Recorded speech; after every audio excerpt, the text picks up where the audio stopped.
Kinumpirma ho ng Philippine Statistics Authority na may kabuang 10,155,144 na residente ho ng Central Luzon na nakakapagparehistro na sa Philippine Identification System o ang PhilSys. Inihayag ito ni PSA Central Luzon Regional Director Arlene Vino sa sabayang kapihan sa Bagong Pilipinas kahapon.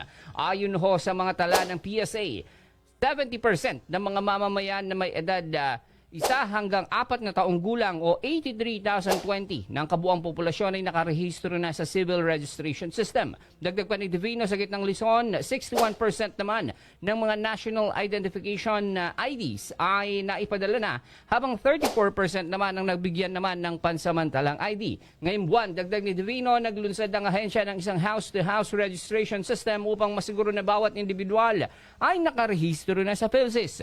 Patuloy naman na hinihikayat ni Divino ang bawat individual na magparehistro sa mga barangay agents na magsasagawa ng house-to-house. Inilunsad ng PSA Region 3 ang house-to-house registration. Partikular na ang target nila ang mga nasa Pantawid Pamilyang Pilipino Program of 4Ps na walang pagkakakilanlan sa 6 na probinsya ng kinabibilangan ho ng Pampanga, Bulacan, Tarlac, Bataan, Nueva Ecija at Aurora.